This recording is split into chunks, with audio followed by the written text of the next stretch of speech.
I never expected my entire life to flip upside down in a single evening. One moment, I thought I was in a stable, loving relationship, and the next, I discovered my girlfriend had been secretly painting me as a monster to hundreds of strangers online. She claimed I cheated, lied, and emotionally destroyed her, crafting an elaborate 8-month timeline to make herself look like a victim. But the real shock wasn't the accusations themselves. It was realizing she'd been using those lies to hide the fact that she was the one betraying me all along. I didn't know it yet, but uncovering that first lie would lead me into a trail of deception far darker and far more calculated than anything I could have imagined. Something went wrong while generating the response. If this issue persists, please contact us through our help center at help. OpenAI, com, th letter 1EDL letter 1EA1I. I started by reading through every accusation she had written, line by line, trying to figure out where any of it could have come from. Dates, hours, places, descriptions of arguments that never happened. It all felt surreal, like someone had rewritten my life without my permission. So I opened my phone and pulled up my call history, scrolling back through months of logs. Every supposed mysterious disappearance she mentioned matched perfectly with calls I'd made to clients, coworkers, or even to her. Next, I went through my text messages, checking timestamps and matching them against her fabricated timeline. Every gap she claimed was evidence of cheating was simply a time when I was at work, at the gym, or playing games online with friends. Speaking of games, I logged into my account and pulled up my activity history. It showed hours upon hours of late-night matches, all during the exact times she said I had slipped out to meet another woman. There were even group chats filled with jokes and screenshots from those nights, proving I hadn't gone anywhere at all. The deeper I went, the more I realized how carefully she had crafted her lies. She always chose moments when she wasn't around to verify what I was doing, or times when she had claimed she was busy with errands. So I called a few of her friends, people she said she had been with on nights she insisted she saw me with someone else. Not one of them confirmed her stories. Most of them were confused and had no idea she had ever mentioned anything about my supposed cheating. A few even sounded uncomfortable, like they knew something was off but didn't want to say it. I kept digging.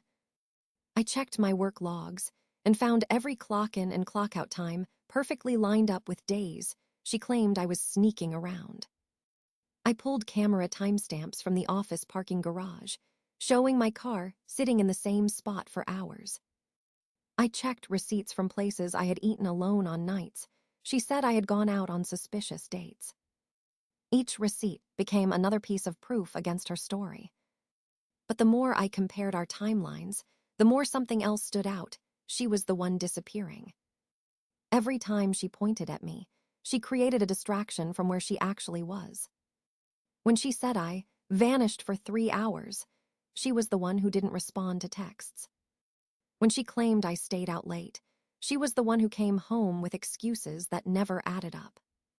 I called one of the cafes she had mentioned, meeting a friend at. They checked their system and told me she hadn't been there once in the last 3 months. Another place confirmed the same thing. Slowly, the lies unraveled into a pattern. She wasn't just making things up to hurt me. She was building a shield, a narrative that would protect her when the truth eventually surfaced. And at that moment, going through spreadsheets of data I never thought I'd need, I felt something shift. This wasn't just a misunderstanding. This was a deliberate effort to rewrite reality.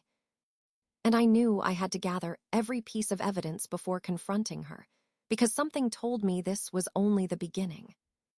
I created a brand new account with a neutral name, no photo, nothing that could link back to me. Joining the group was surprisingly easy.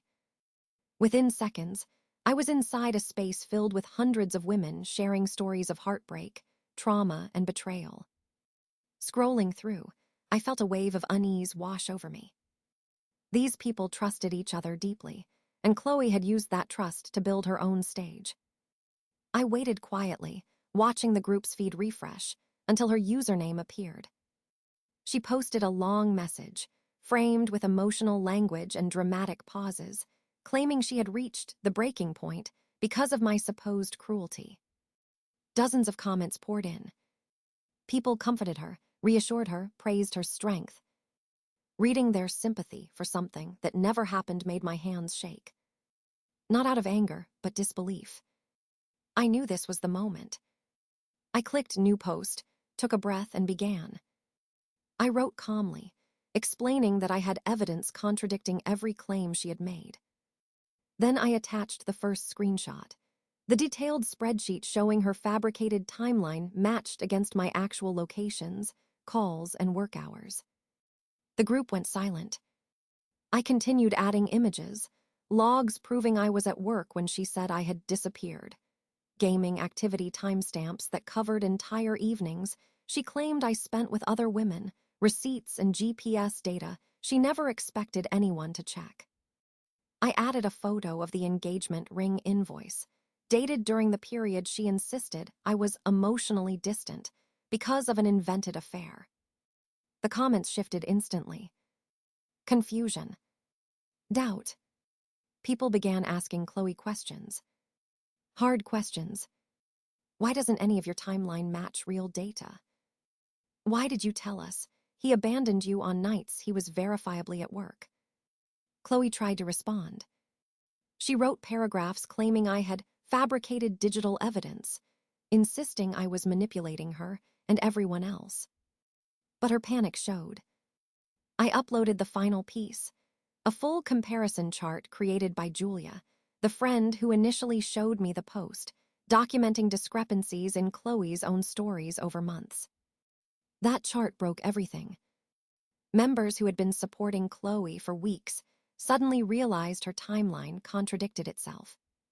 Some pointed out how her stories had slowly escalated from mild complaints into dramatic, detailed accusations, the type people invent when they crave attention. Others admitted they had noticed inconsistencies long ago, but didn't want to question someone who seemed hurt. Chloe's replies grew frantic, full of typos and emotional swings. She accused me, then apologized, then lashed out at the group for turning on her. But by then, no one believed her.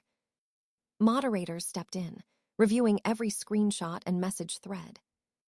Within minutes, they removed her post, flagged her account, and temporarily muted her while they investigated. In the final moments before her mute took effect, she tried sending one last message. It was short, vague, and desperate, a plea for someone to believe her. But the damage was done. For the first time in months, the truth wasn't trapped between us. It was out in the open, undeniable and witnessed by more than 300 people. And as I watched the moderators ban her from the group, I felt a strange mix of relief and sadness. Not because she had been exposed, but because someone I once trusted had chosen lies over honesty, even when the truth was right in front of her. The moment Chloe realized she had lost control of the narrative, everything about her tone changed. My phone lit up with call after call, each one more frantic than the last. When I finally picked up, she didn't even try to hide the anger in her voice. She screamed that I had humiliated her, that I had violated her privacy, and that everything I posted was taken out of context. But every time I asked her to explain one specific lie, she dodged the question as if acknowledging even one detail would make everything collapse. Eventually, she hung up, only to start texting paragraphs of shifting excuses. One message said she lied because she was scared of losing me. Another blamed her stress. Another claimed she didn't remember what she had written. It was chaos, pure and simple. Chloe's unraveling didn't end with the group banning her. If anything, that was only the spark that set everything else on fire. 2 days after the incident, she showed up at my workplace without warning. She stormed through the lobby, shouting my name, accusing me of destroying her life, and demanding that I come outside to talk like adults. Security stopped her, but she kept pushing, insisting she had the right to see me because we were practically married. When she refused to leave, my supervisor pulled me aside and asked if I wanted to file a police report. I hesitated for a moment, but as I watched her scream from the glass doors like a person unhinged, I realized I didn't have a choice.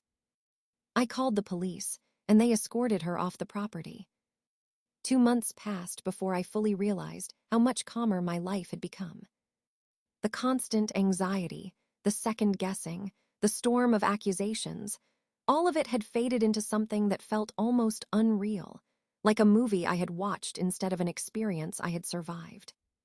For the first time in a long while, I could wake up without bracing myself for chaos. I spent those weeks focusing on rebuilding the areas of my life Chloe had quietly eroded. I cleaned my apartment, replaced old furniture, donated things that carried memories I no longer wanted, and created a space that finally felt like mine again. I reconnected with friends I had unintentionally drifted from, and they welcomed me back without hesitation. It felt like stepping into sunlight after months of being indoors. In the end, I realized that the truth doesn't need to shout to be heard. It simply waits, patient and unmoving, until every lie finally collapses under its own weight. What I went through wasn't just betrayal. It was a reminder to trust patterns, not promises. To believe consistent actions over emotional stories. To pay attention to the small red flags instead of giving endless benefit of the doubt. But more importantly, I learned that protecting your peace is not selfish. It's necessary. You can't save someone who is determined to rewrite reality, and you can't build a future with someone who thrives on chaos. Walking away wasn't losing. It was reclaiming the parts of myself I had neglected just to keep a sinking relationship afloat.